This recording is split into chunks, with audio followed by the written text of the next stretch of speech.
So, how long have you been at Mountain? Uh, well, I went to school here. Oh, really? Wow. I did. So quite a while. So I went to school here, then came back about 6 years later, and have been working here for about 25 years. So you were the first advisor, is that right? So, Correct. so how did it, from your vantage point, and you probably said this over and over again, but for the purpose of the interview and capturing it, is how did this all come about, and what was it like when it first started? Yeah. Well, it came about, we had a student here named Sam Levin, and he came to me just a little disgruntled with the fact that many of his friends, as they were getting close to enter their senior year, were becoming just having a variety of emotions about school, from dissatisfaction to feeling like they've gotten everything they could out of high school, to looking for something that would spark their interest again, like it had for the first few years. Just basically a general sense of unhappiness with their engagement in their education at that point. Almost like it was, they were done with this part and wanted something a little bit different. So he was seeing that with a variety of his friends, like I said, and he was at home having dinner with his family, and was telling his family about what I just said, and his mom, off the cuff, just said, "Why don't you just start your own school then?" And everyone just kind of chuckled about it, and Sam just gave it some more thought and said, "Okay, then I'm going to." And that's what prompted him to come in to see me and say exactly what I just said to you. Kind of just told me that story, and then said that he had some ideas on how he would like to have students be more of the captain of their own ship when it came to designing a program for their education here at Monument. And that was the impetus behind the independent project.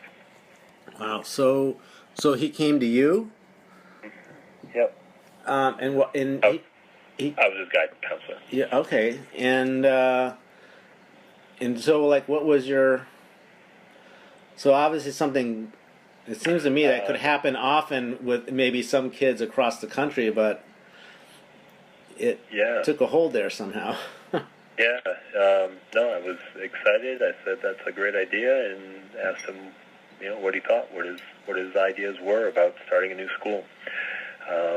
And from that point, there were a lot of conversations between he and I, and a lot of conversations just between a lot of people to get thoughts and ideas and bounce ideas off of them. But the general format at the onset of this program was to have 4 core areas be studied and looked at. So mathematics,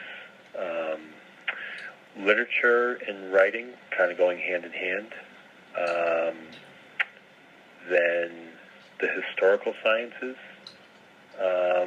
and that went hand in hand with social sciences, so that had a little flexibility in terms of something in that field or fields.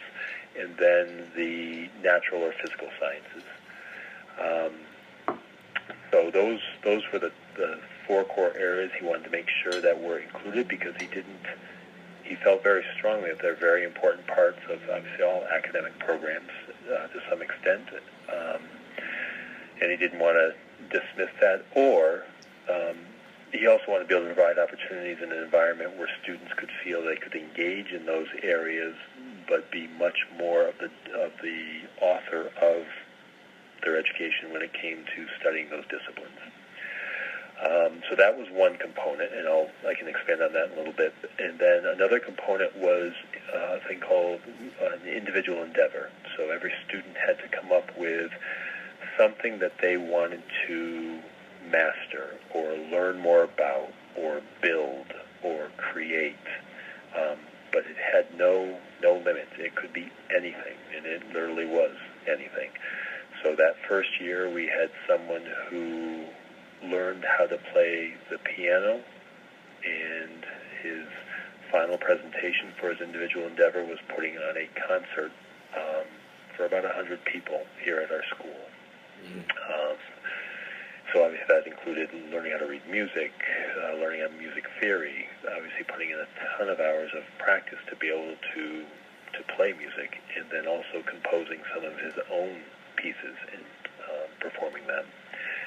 He also, in this individual endeavor, took a slightly different path. He included putting together a band, and they put on, as part of his performance, some pieces as a band. So anyway, that was an example of an individual endeavor. Another student wanted to learn how to cook, so he took a cooking class. He got a job at a restaurant with an incredible chef here in the Berkshires, and then his final project was putting on this unbelievable spread of food and then talking about what he had learned. And that gentleman is now at the same restaurant he got this initial job at as one of the chefs. Wow. And that was, like I said, eight years ago. Someone wrote a book, someone wrote a play, someone studied the ecological system that we have on this mountain that's right across from our school called Monument Mountain. Yeah. So anyway, there's a wide variety. There was no limits to that, but everybody had to choose an individual endeavor, and obviously the only requirement, it had to be something that you were passionate about learning more about. And then the third component to this program was a collective endeavor. So as a group, the students had to choose a topic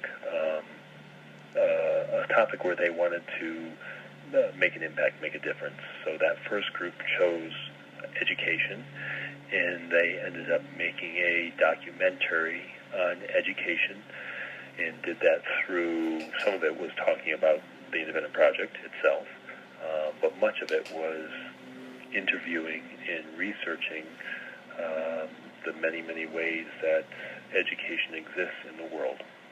Uh-huh. And then they presented that documentary again to an audience at the end of the semester. So the initial program was kind of those three parts. And the students' day, the morning was dedicated toward their academic work, and the afternoon to their individual endeavors. And then as the semester went along, the last third of the semester, that afternoon was then shifted to the collective endeavor after the individual endeavors were completed. The academic portion revolved around weekly questions. So students had to come up with a question for that academic portion, and then spend the week in the mornings researching that question. And that question could be researched by outside resources, like things that we have here in the community. It could be teachers in our building. It could be teachers from neighboring high schools. We also have a pretty good amount of colleges in our area within 50 miles, so we utilized various professors.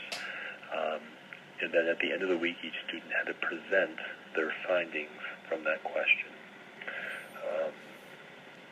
And we did that for, like I said, for most of the disciplines. So a question could be, why does it rain? And the thing we're using is we're studying science, and we're looking at the physical science, and so the chemistry behind and the physics behind why it rains was researched and studied, and then presented at the end of the week. So the engaging part, or the exciting part for the students, was they were completely in the driver's seat of what they wanted to learn about and study. And we spent about the first week of the semester bringing in some speakers about the art of asking a question. So learning how to ask a thoughtful question that wasn't so narrow in focus that it would take a minute, and not so broad in focus that it was impossible to come up with a presentation that that could cover such a broad question.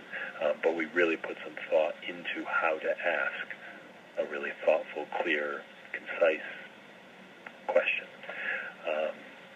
So they had that training behind them before they started this process of coming up with their weekly questions. And those steps were always done in group format. So a student would come up, on a Monday we would talk about the questions, and each student would present the question that they had at that point. The group would give feedback and ask other questions to make that student think a little bit more, so he or she would have some time to tinker with that question and even refine it as the week went along as they learned more and wanted to work with it. So, it wasn't necessarily the case that we started in one place on a Monday and ended on the same place on a Friday. It could definitely take various forms as the students learned more and wanted to tweak what they were doing. So that was for the areas of the sciences, both historical and social, and the physical and natural. That's how we did those academic portions. The literature and writing, what we did for that was every student in the program, and each semester, each year, there's about anywhere from 8 to 12 students in the program. Every student chose one novel that they had always wanted to read, but either just never found the time or was never part of a school curriculum, but they wanted to read it. And they submitted that title, and then we purchased enough books for every student to have each of those titles. And for about, depending on the length of the book and what type of reading it was, we took anywhere from 1 to 3 weeks per book, and all students read one book at a time together. And at the end of that process, we would have a book discussion. And over the years, it was facilitated by different people, including some teachers in our own English department and social studies department. But we would have a book discussion, and then each student had to submit a piece of writing, and that writing had, again, no limits. So some students wrote what they felt would have been the next chapter of the book. Some students might have done a character analysis. Some students wrote a completely different story, but used the tone of the author that they just read. So what they chose to write about, the only requirement was that it had to be inspired by the book we just read together. Other than that, it was free game. The fascinating part of that, part of our program, and this part of the program is one of the few things that has stayed consistent every year, just because we found it extremely valuable and the kids love it, was watching them get so excited about reading something that a peer wanted to read. So as soon as it was someone in their group, then they were just that much more interested in reading it and trying to figure out and learn more why this was so intriguing to one of their peers. And then the writing pieces were just fun. I mean, they were just plain fun. Most kids, when they really put their effort into it, came up with some really creative things to write about. And I think a lot of that had to do with not putting any real parameters on it, other than making sure it was inspired by the reading or the book discussion or something from that whole process. So that's how we handled writing and literature. We also did it that way because that's one component that we did all semester long, and we felt that reading and writing are essential to any type of learning, and we wanted to make sure that message was loud and clear throughout this program, and that's why we were always reading and working on book discussions and writing. So yeah, that's kind of a summary and what it was in a nutshell that first year and how it started. So, was the only common group thing was the reading, or was there, because each of the questions was being pursued by individual students had their own questions, right? That's correct. So the reading was the only thing they did in common, and then of course the collective endeavor they did in common. But then every week, at the end of each week, they all came together, and then the presentations were for the group. So they would be learning from each other as well as presenting what their own learning was. How long were those presentations typically? We tried to keep it around 20 to 30 minutes per student. Wow. And some were a little bit more concise or just plain shorter, and others were a little lengthier. But we tried to be able to do presentations where would be finished up in the morning. So the presentations were around their individual question? Correct. Yep. So each week, whatever their question was, presented on their findings. And were there like updates on their individual projects too along the way? No. No, that was a separate discussion. So on a weekly basis, when we would meet in the morning, we would all meet together just to kind of map out what the day was going to look like, and everybody gave an update on what they had done the day before, kind of a little summary, and we were able to give each other feedback and help each other through obstacles that we might be having, in the process of our learning. But at that time, part of that update was about how the individual endeavor was going. So there was always this check-in that we did first thing in the morning that, so everybody had a chance to just kind of reflect what they had done the day before, plan for what they were going to do the day coming, and be able to give feedback and support to their peers around them. So what was the collective endeavor again that they had?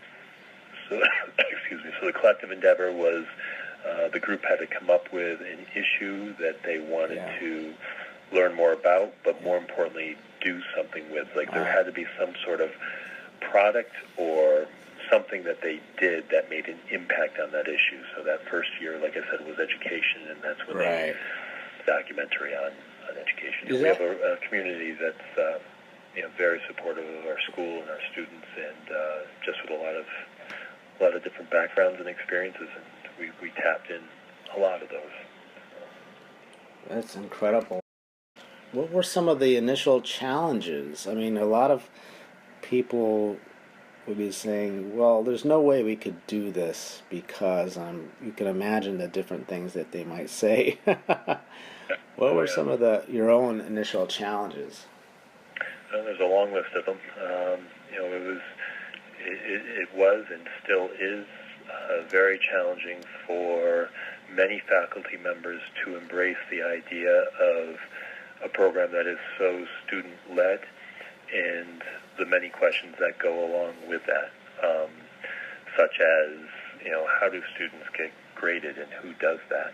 And you touch upon all these academic areas, but it's not as if you have a teacher who's certified to teach in those academic areas working directly with the kids on a daily basis, which is absolutely true. There is many hours that are spent unsupervised by an adult in the building. That's unheard of in terms of a traditional thought of what a high school education looks like. So just those things alone generated a lot of discussions and concerns and pushback throughout the process, and still does. So there was that.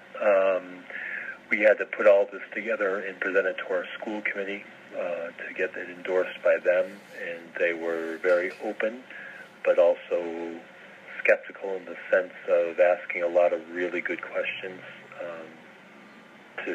before they would put their stamp on something like this. But in the end, they're very supportive. They were impressed and very interested in seeing how it played out in these ideas. Then the other challenge was the college piece. The cool thing, one of the many cool things about this program is that it had a variety of learners in it. So Sam Levin ended up being the valedictorian of his class. He went on to Oxford, and he's just done incredible things. He's done a TED Talk before. He's just an amazing young man. But we also had students in there who were on IEPs. Our first year, we had a student that was extremely dyslexic and was on the verge of actually dropping out of school. And this opportunity kept him pretty engaged in his education, and obviously he stayed at Lyman and earned his diploma. And so we had the whole spectrum of. We're a pretty small rural high school with not a lot of diversity in terms of ethnicity, but in terms of learners, especially in that first year, there was an incredible amount of diversity within that group. And the other cool thing with this program is it's not a bunch of kids that were all friends hanging out in the same social group. So that first year, it was the whole gamut. I mean, it's not that these kids didn't know who the other people were per se, because we're a small school, but there's definitely there was no connection with some of the kids in that group. And so watching that relationship form and watching students come together in an environment where they have never been together in that environment in their educational career was fascinating, but challenging. So I'd say those are some of the larger concerns. Well, I can imagine, and this is a minor thing, but I could imagine one of the things that would come up in a lot of schools is how do you assign them credits for doing their own thing. So how did you... That was hard, but the program was designed for upperclassmen, and for the most part, the majority of kids that have ever done this program are and were seniors. So in terms of specific graduation requirements, most kids were coming in needing very few because they had completed the vast majority in their first 3 years of high school. So that made it a little bit easier and took a little bit of the pressure off of having to have specific departmental credit for a lot of different things. But nonetheless, we still needed that. So English was probably the best example because every student needs 4 years of English. So every student that was in this program needed some credit of English for their senior year. So every year we had to have an English teacher on board who would be willing to be part of the book discussions, the reading of the papers, and making the decision whether the work was adequate to earn credit in that department. And of course, that was challenging as well, but we were able to do that, and we were able to find multiple teachers over the years in that department that are very invested in this program, and one of them actually is our current advisor to the program. So that's how we had to take it case by case, student by student, requirement by requirement, and if there was something a student had to fulfill a graduation requirement, then we had to have a teacher from that discipline to oversee that. We didn't do anything with grades. In no time in the history of this program have grades been part of it. Everything has been pass-fail. So that also made it a little bit easier in terms of doing what we wanted to do. But we also were very intentional about that. We had no interest in putting a letter or a number to students' work.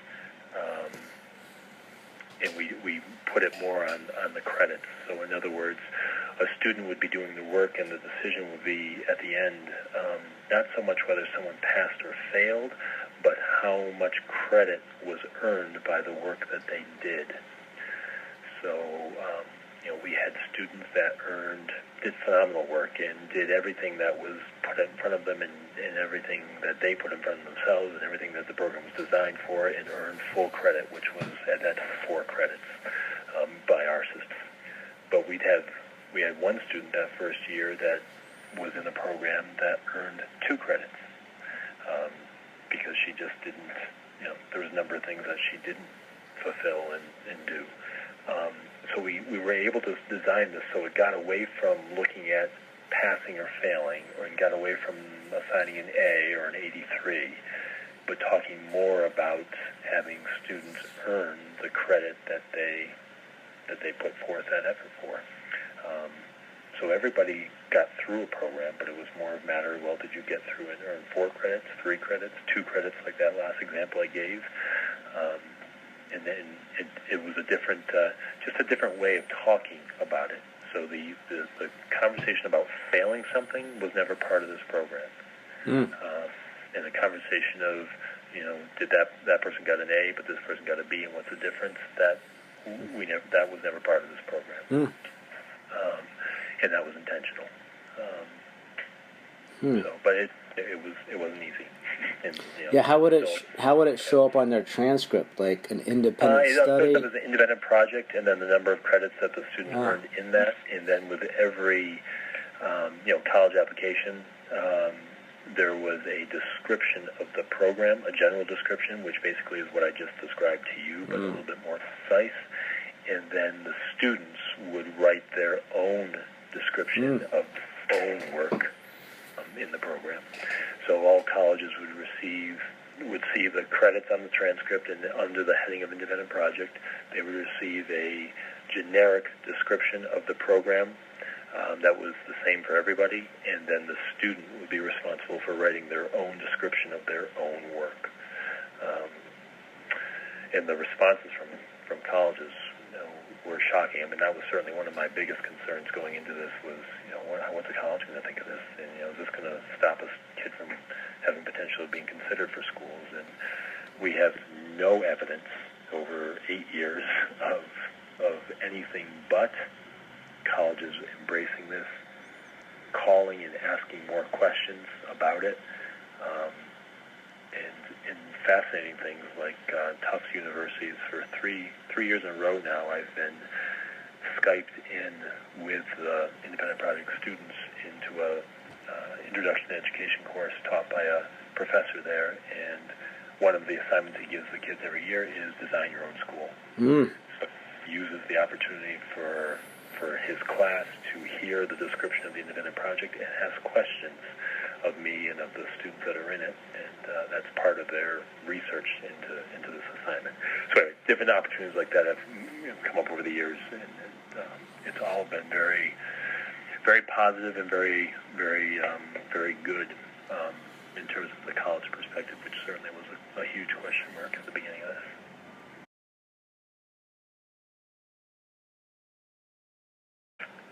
So let's see. I guess I'll start with that first group again, and I'll tell you the story. We had that first year, as I said, the program was designed. We were targeting juniors and seniors, and more so on the senior side. And I guess the two biggest reasons we were doing that were one, because we wanted students that weren't going to get all tangled up in having to satisfy a lot of graduation requirements, because we knew that was going to be a challenge across the board, especially the first year. So in order to try to avoid that, we chose older students. The second thing was just our idea that more often than not, the older the student was, the more chance that person would be mature enough to be able to handle such an independent opportunity like this. So that was kind of our thinking. But more important than either of those two reasons was to find students who had an interest and a passion for really doing something with their education that was meaningful to them. We wanted students who definitely had passions to learn a variety of things, but were not necessarily successful or interested in or engaged in the traditional way that we do education here at Monument Mountain. So that superseded any of our other ways that we're targeting this population. So that first year, I had a student on my caseload that was a sophomore who was someone I actually knew for a good part of his life. He grew up in the neighborhood that I rose my family in, and he was friends with one of my children, and I coached him in a number of youth teams in basketball. So I had a relationship and knew him very well, and he was amazing. He not only embraced all of the ideas that were put out there and then created to make this program, he added to them. He gave a lot of thought to the process that we were going through to create this program, and made suggestions and additions to it that that showed how invested he was in his education and the people around him. He's just a voracious reader. I mean, he's been reading a lot since a very young age, and that component of it, to be able to spend so much time reading and writing, he loved that. And so he was in there as a sophomore. He returned and did it again as a junior, and then as a senior, he really was that point person. He was not only the Sam Levin of that year. He was in many ways the adult advisor to the program that senior year, and he did some really amazing work. His strongest passion is writing, and he is currently a junior at Marlborough College in Vermont, studying writing.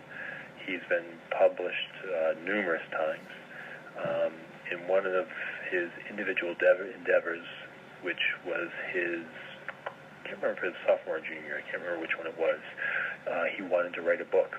And he has a grandfather that is a lawyer, and his grandfather was working on a case that involved a African American in the state of Alabama who was on death row for he was accused and convicted for murder. But all the while through the entire case was pleading innocent. So Matt's grandfather, the student's grandfather, told Matt about this case, and Matt just got hooked on it and wanted to write a book about this man on death row.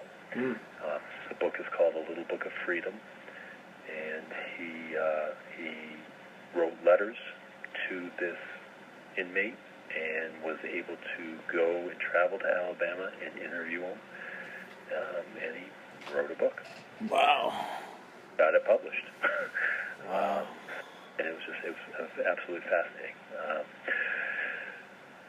So that's probably one of the biggest, for lack of a better word, one of the biggest success stories of this program, because first of all, this young man just epitomized the program.